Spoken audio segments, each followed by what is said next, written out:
Today we're going to be showing you the best things to do on International Drive in Orlando, Florida. We've actually stopped at each one of these, so I'm going to link down below if you want to see the full version, but we're just going to go quickly through the list, and in no particular order. So the first one is Dezerland Park, which is Florida's largest indoor attraction, over 850,000 square feet. The Auto Museum alone has 2,000 vehicles worth over $200 million.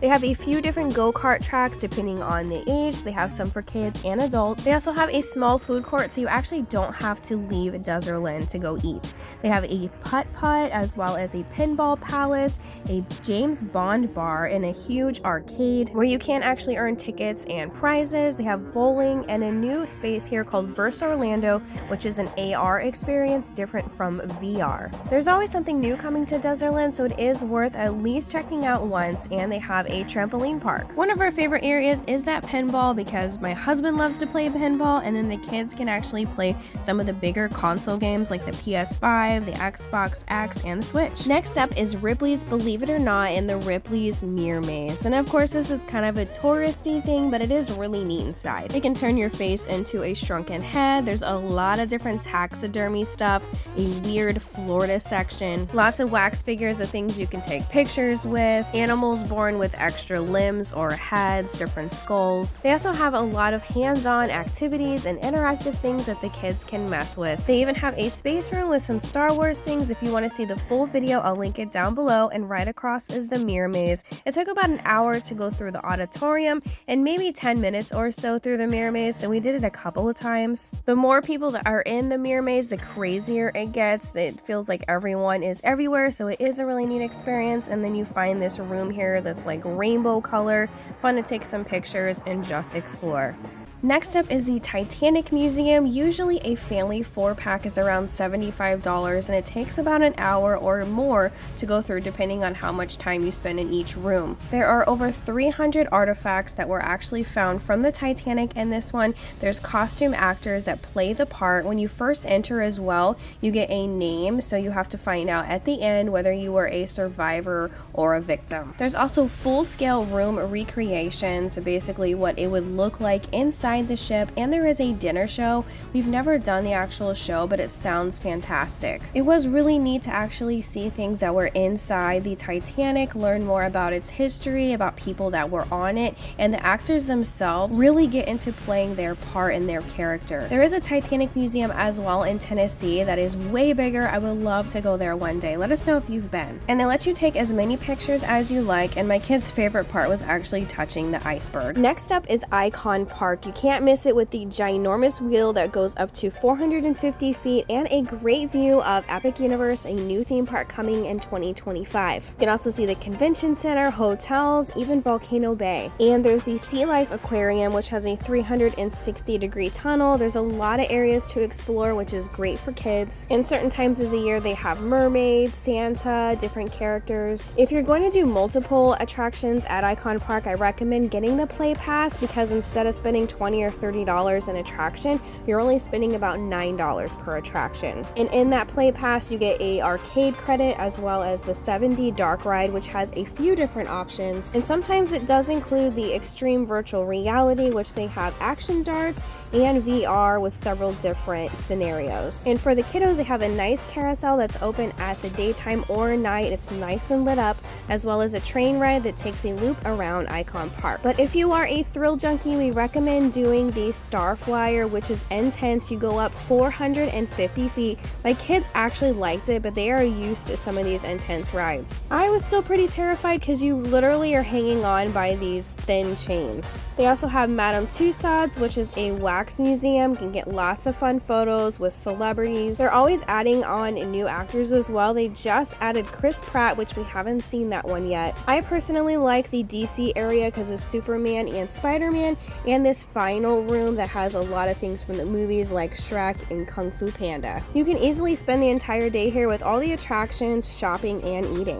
Next up, Arcade Monsters. We have actually covered 4 different locations. This one obviously is off of International Drive, their newest and largest one, 16,000 square feet. I'm just going to show a quick clip. We've done a previous tour before, but it's a good mix of the old school arcade games as well as the newer like racing, fighting, shooting, driving games, all sorts of things, and you only pay one time to play all day long, which is why it's our favorite arcade in Florida. And for chocolate lovers, you need to go to Chocolate Kingdom, which has a factory adventure tour. You get a lot of different samples of different chocolates. There's even a cute little story with a dragon, prince, and princess. You also learn how they actually make chocolate and the history of chocolate. And then of course you can buy all these things outside in the shop. You don't actually have to go on the tour. You can just come in and buy chocolate if you wanted. And honestly, I thought the prices were reasonable, especially with them making it fresh there, and everything was really good. The most unique thing is that after the tour, you can actually make a custom chocolate bar. You can pick up to 3 items and then what kind of chocolate you wanted. So you have to basically wait a few minutes for them to make it hard, and then you can enjoy it for $9. That was probably my favorite thing, and it was delicious, it was worth it, and it was educational. Next up, Lonely Dog is a unique experience. There's 35 projections in this theater. It goes all the way around. You'll learn the story of Lonely Dog and how he goes through a hard time, but he works through it. There's lots of different characters like dogs and cats. Kind of like a battle between the working class and the rich. The show lasts between 20 and 30 minutes. It is really neat to see at least once, and it kept my kids pretty entertained because there's so much to look at. And when you exit this theater, you go into an art gallery from the actual artist, and then you can create your own art. You can get pictures with some of the characters from the film, and then there's this really neat lounge inside here, and there's different musicians during the weekends, and it's a nice little bar. You have some more photo spots. There is a ball pit as well as a VR station. This next one is a unique photo spot. It's called Earth Illuminated. There's over 40 different backdrops and scenes taking you from air, land, and sea. It's just a place if you want to get some fun family photos or photos with friends. We actually dressed up as the Mario characters, more of a cosplay, to go around and enjoy all the scenes. This is more of a take your time type of attraction, but I like sharing unique spots like this because they just don't get enough attention. And then there are 2 different dinner shows on International Drive. This first one being Pirates Dinner Adventure, which is probably our favorite, not so much for the food, but for the actual show itself. There's a ton of different acrobatics, there's a lot of fighting and action, even singing, and a fun storyline. And the best part is the audience participation. My kids love doing certain things like going on the ship and pretending to shoot, and even adults get picked for things too. And right next door to this is Country Nights Live. I actually prefer the food way better here. Everything was delicious. And then they basically play all the popular country songs, maybe some that are a few more into the pop genre, but lots of country, so if you're a fan of that kind of music, you would love this show. And they do have a couple of volunteers, but not on the level that Pirates Dinner Adventure has. This next one is at the Point Orlando, which was next to Earth Illuminated. It is called Wonderworks, and it is an upside down house. You can't miss it. And in the plaza too, there's an arcade called Main Event, but it is really tiny compared to some of the others. I do apologize because this video is older, like 2 years old, and the next one is even older before I had my gimbal, so it is a little shaky. But Wonderworks is similar to Ripley's, believe it or not. They have a lot of different illusions, things that are hands-on. I personally think the prices can be a little steep, but they do have some cheaper ticket prices later at night, and the kids loved it here. I think the Wonderworks in Tennessee is pretty much the same too. We were gonna go to it till we realized it had the exact same attractions, the bubbles too. But if you really took the time to explore, did everything on each floor, I believe there's at least 4 floors, you could spend a couple of hours here. There's a lot of arcades though. They did have some arcade games. I wouldn't come just for that, more of the unique items. It kind of reminds me of the Science Center a little bit, which we have passes to and really enjoy. They have a lot of hands-on type things like that. And the kids' favorite thing ended up being the roller coaster simulator. They wanted to do it a few times. I did notice some things weren't working though, so be prepared for that. They have laser tag, and the arcade is actually extra. And you can also purchase tickets to a magic show here, as well as a ropes course. The next one I'm including here is Dave & Buster's. I would recommend going on a Wednesday stay because you're gonna get everything half price, at least the games. We haven't been for like 3 years, but they basically have the newer stuff versus Arcade Monsters having the old school games. I like Arcade Monsters because you only pay once, but you can't win actual goodies, tickets, or go into the prize shop. So Dave & Buster's you can. Closest thing to old school was this huge Pac-Man, but this is the last arcade I'm actually going to include, and we'll include some different things. I'd say though they are my second favorite arcade in Orlando just because they have a big variety of the newer style games, different battle ones, shooting and driving. Definitely great for all ages, and actually the food is really good here too. Next up is Fun Spot America. They have 2 locations. We've done a versus video between Orlando versus Kissimmee, but the Orlando location is right off at International Drive. You can usually get an all-day pass where you can ride everything that you would like, as much as you would like, for around $60, but if you actually get their birthday sale, which happens every year on June 8th, it's for however much they're turning. So this year it's 26 because they are turning 26. I highly recommend getting that deal. And both locations have around 30 attractions total. I feel like the Orlando one is newer, but the Kissimmee one we like because of Old Town, all the shopping. Either one you can't go wrong, and for $10 you can actually park hop. So it's totally worth spending the extra $10 to go to both locations and ride everything you want. And there are sections for kids like the maze. They have a few different kiddie rides in case they are not tall enough for some of the other attractions. You can pay per attraction, but I feel like the all-day pass, at least for the $60, you're getting a better value if you do everything.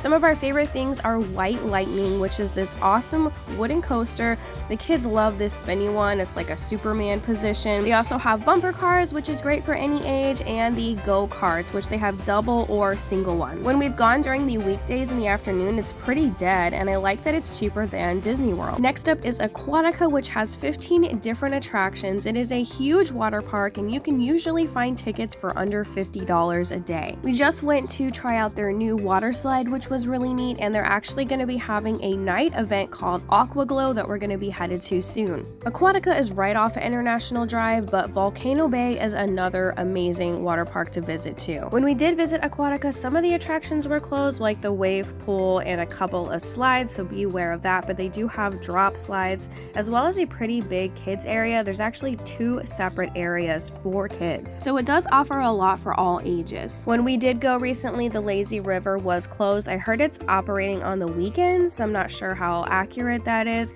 but we were able to go on the Rapids one. You do have to wear a life jacket and it moves around a lot faster, but it is fun. And one of the most known things is going through the Dolphin Tunnel. There's a water slide that goes right through the aquarium, which is really neat. And before my last one, if you have any questions or if there are specific things that you want to see, please comment down below. We have a playlist of all the water parks we've been to, and the last one coming up, SeaWorld. We have a whole playlist on things to do here, all the coasters, the dining deal option. But SeaWorld is known for all their coasters. They're constantly adding one almost every year, and they have all sorts of different animal exhibits. You can actually feed the animals, you can buy additional encounters. We are currently working on a must-do video and a update video because they just added a parade for their 60th anniversary, as well as some new shows. Some of their rides have shorter height requirements, but the major, most extreme ones have a height requirement of 54 inches. So if your kids are too short, then there is also a Sesame Street area. And Sesame Street has interactive windows, they have character meets, and quite a few kiddie coasters, I believe 6 or 7. And there's a lot of different animal feeding. My kids love buying these fish trays so they can feed the sea lions or even the stingrays. I also recommend going when they have special food festivals. Their food is usually pretty good and you get a good deal.